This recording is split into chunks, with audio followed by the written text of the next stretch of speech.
but you always had the sense that when the Chiefs go to their bench, they're going to get more pay from 16 to 23. When the Blues had the opportunity not to win the game, but to force it to extra time, defending 38 phases inside your own danger zone, that's incredible. The second one in Christchurch, of the two, that's probably the more important because it proved that they can go down there and win.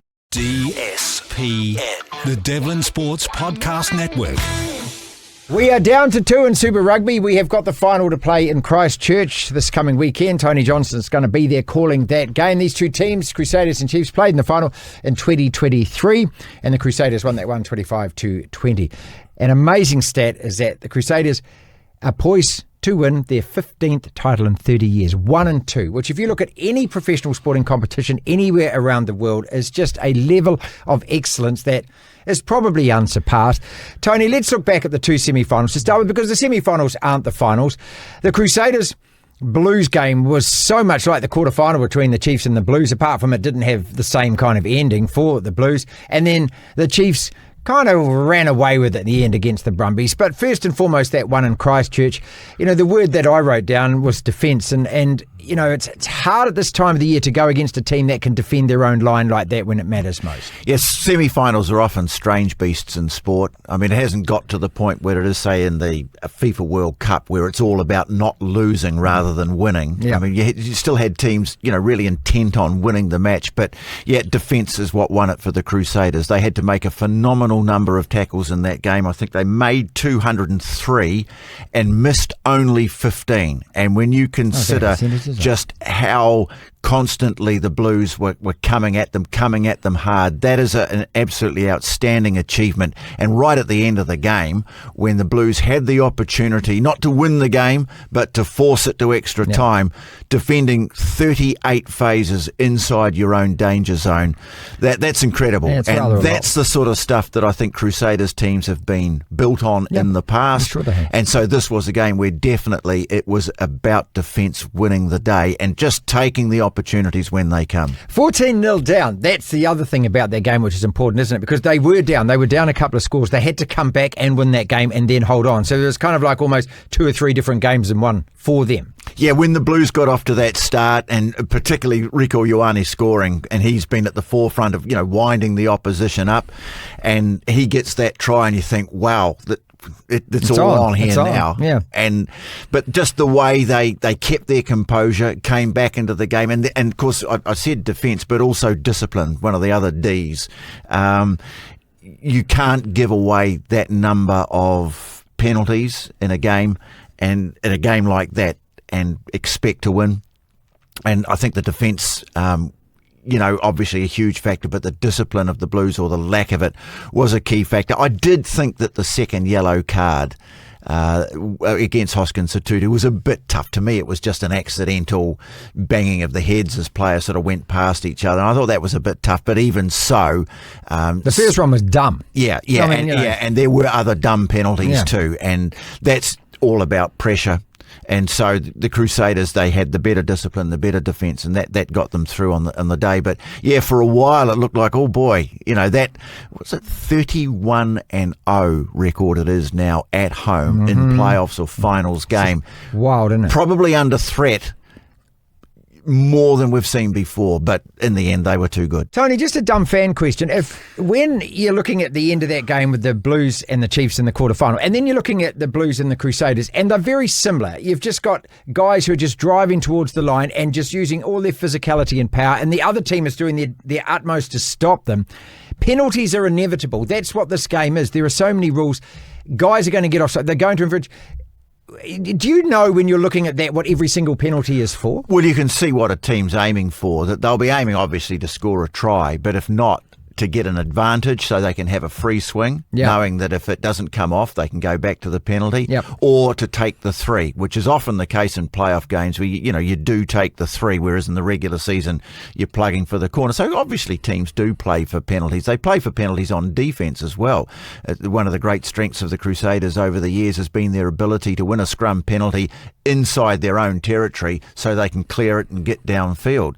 So it is a real art to be able to maintain maintain your discipline under that pressure, because the referees are always going to be looking at the defending team until it comes to that obvious jackal of the ball. And that's often the release valve, isn't it? So I think one of the great strengths that the Crusaders showed again was their ability to slow down opposition ball. And there's a fine line between what you'll get away with and what you won't get away with. And sometimes it's just a matter of getting a hand on the ball until the referee says it's a ruck, hands off. Even that, if you can slow down the ball, getting out by just a couple of seconds, that gives you time to keep your defence or realign your defence so that when they come at you with the next wave, you are in position to make the tackles. And I think that was evident in the way the Crusaders were able to defend successfully, and it added to the frustration, I think, of the Blues, and that is a winning formula when it comes to games like this. Let's go to Hamilton then the next night, and this was a Chiefs side who played like they were smarting from the loss the week before. And the Brumbies won that game till about half-time, weren't they? And then they ran away with it, the Chiefs, in the end. And Damian McKenzie, when he's in that kind of form, it's pretty irresistible. It's a fairly familiar pattern with this Chiefs team, going right back to the start of the season when they won at Eden Park. You know, I think they switched Damian McKenzie in that game, but they've got such a strong bench that 16 to 23, they're going to be a match for most teams and too good for a lot of them. And I think that was the case again, that the Brumbies, they got a great start, which is what they needed, just to try and rattle the cage a wee bit. But you always had the sense that when the Chiefs go to their bench, they're going to get more pay from 16 to 23. And so it proved to be the case. And again, this time, McKenzie starting at 10, switching to more of a backfield role in the second game. I thought he had a terrific game. I thought it was best of the season. And to do it at that time as well, which is, in a semi-final as well. And they're going to need him to front up and play like this in Christchurch as well. And they've altered their thinking in the playoff games. They, probably more than any other team, have been looking for the 3 points. Let's just kick the 3, build scoreboard pressure, just keep the scoreboard ticking over. And he responded. It was a 22-point haul. I think he missed one kick. Was it 7 out of 8? Something like that. Wasn't it? But I think the play of the game, even though you could probably say that the game was decided, but it said something about this determination to finish the job off. The tackle that he made in the corner, where he got the hands under the ball, that looked for all the world like it was a try. It was a remarkable piece of defending, but it also showed a remarkable commitment to the cause and a determination. You are not going to cross our line. And that augurs well. I think that will probably pump their tyres up as much as anything else that happened in that game. So they played twice already this year, and both games there was a similarity to them. Round 2, and the Chiefs ran away with that at the end. It was 49-24, but the scoreboard did kind of blow out at the end. 5 weeks ago in Christchurch, 35-19 to the Chiefs, and they kept the Crusaders scoreless in that second half. So my point being, I don't think they're going to fear going down to Christchurch at all. I don't think this is the 31-0 record. Look, they've already gone down there and won. So it's not like they can't go and do it again. But it's just that these two teams, I think for most of us, 6 or 7 weeks ago, probably thought this was going to be the final. It's just that I thought that the Chiefs would be hosting it in Hamilton. That's the only difference.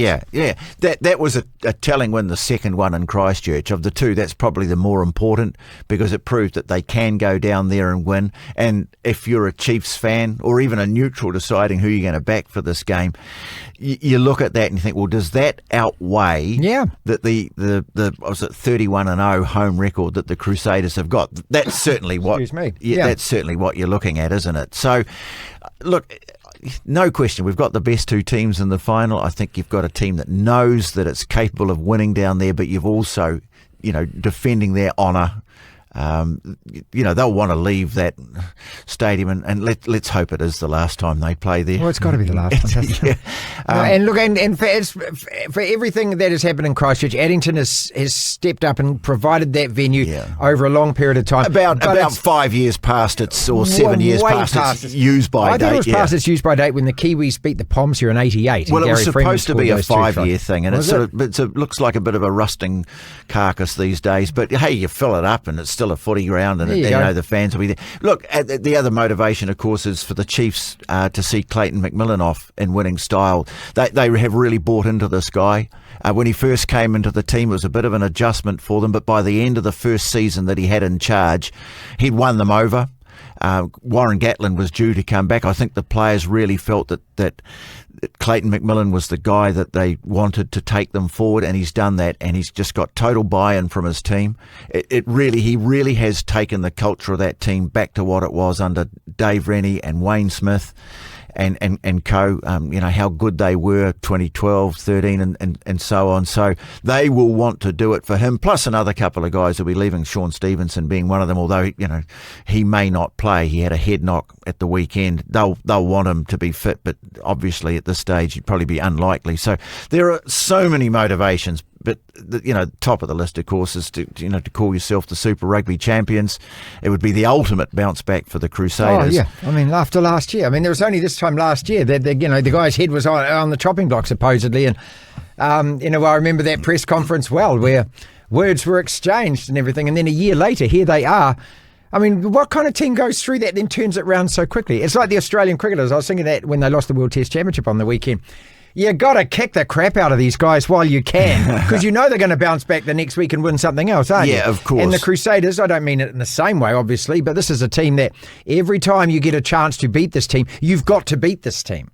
Look at what's happened a year later. Rob Penny thought, I thought that was great, the way he acknowledged the support that he got from the board, that they showed their faith in him, that last year was an aberration. And no one, I think we've talked about this before, no one was particularly sympathetic about their injury list, but it was significant. And also you think about the calibre of players that had moved on after the 2023 Rugby World Cup. Hellishly hard to replace some of those guys. So it was a transitional year. It wasn't a successful year, but they showed their faith. And it just goes back to the whole sack the coach mentality that pervades sport. You think about it, if they'd sacked Graham Henry and co after the 27 World Cup, if they'd sacked Clive Woodward after England had crapped out in the tournament, they were ready to sack Sir Alex Ferguson in 1986. Exactly.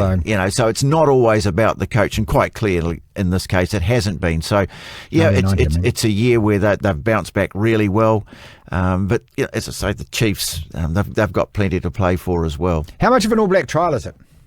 Oh, I think they'll have their team pretty much penned in by now, surely. Yeah. I can't imagine, unless someone does something extraordinary, or maybe they've, vacillating between two players that are involved in this final. Maybe it might swing the needle one way or the other, but I would think that they would have their team pretty much sorted by now. So before we go into the most memorable finals, and we've got a top 10 list of these, so we've picked 5 each. But before we go into that, so the Crusaders have got home advantage. They've got this tradition, they've got this pedigree. The Chiefs have lost 2 in a row, and they're not going to want to lose 3 in a row. They have won in Christchurch, so they're not going to be scared of that. If you look at the results over the last, just the few rounds, since the Crusaders lost at home to the Chiefs, they beat New South Wales. They went there and they put 48 points on. They beat the Highlanders narrow. Then they had to go to the Brumbies and win. These are really tough games, right? Then they comfortably over the Reds, then another really tough one against the Blues. So my point being with them is that since they played the Chiefs, they played a couple of really hard, tough games they've had to win, including winning away from home. The Chiefs, since that result, had a bye. They thrashed Moana Pacifica, put a netball score on them, beat the Highlanders away, lost to the Blues, beat the Brumbies. They played really well, and then they had that one aberration against the Blues. So I'm trying to figure out, and I know the TAB at the moment can't figure it out, is anyone the favourite for this? Or when you stack it up on both sides, I'm finding, is there a chink there? There's a chink there. Is there? Oh, okay, they get a tick there, they get a tick there. Is it that close? I think home advantage is huge. Okay. And this was why I think the Chiefs would have been very disappointed to lose that game to the Blues and drop a ranking slot, and probably relinquish the chance of playing a home final with the financial implications as well. Yeah, I don't think that would have mattered anything to the players. It's just all about not being at home. So that is an advantage. But for the Chiefs, I think the key to it will be discipline, and we talked about that before. Now, you look back, for example, the last time these two teams met in the final, Chiefs had 3 yellow cards. penalty count went against them. And I've spoken to a couple of the players about it, about that experience, and one of them said to me, we were just too desperate to win. And by that, what he meant was they lost sight of the need to keep their discipline. They were trying so hard. Right. They made mistakes. They got things wrong. Well, there's the learner then in that case. And so they have to take that with the learnings, as they say these days. Yeah. That's the lesson from that final that and the Blues found out to their detriment on Saturday night. If you go to Christchurch and you give away lots of penalties and concede yellow cards, it's going to cost you the game. So I think that'll be the key.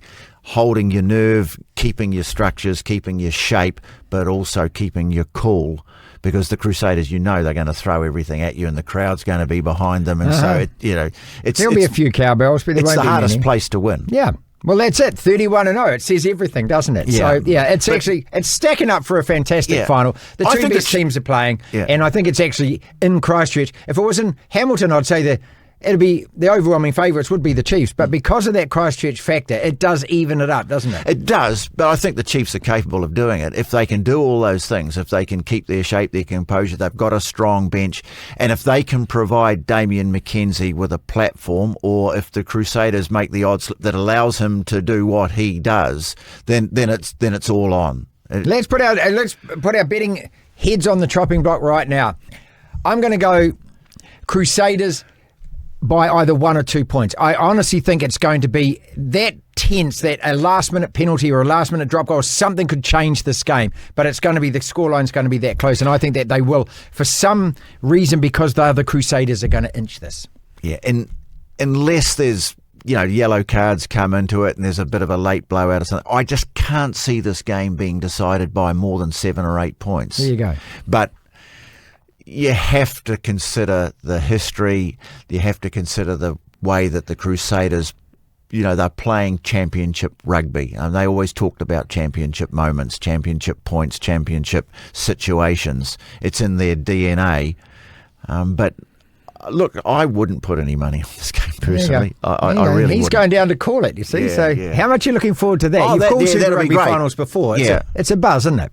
Yeah, and there's something about an all New Zealand final too. It'll be a big crowd. Hopefully, we get a good, nice, fine night, good conditions to play the game in. But it doesn't even if it's not fine, it'll still be a hell of a final. DSPN.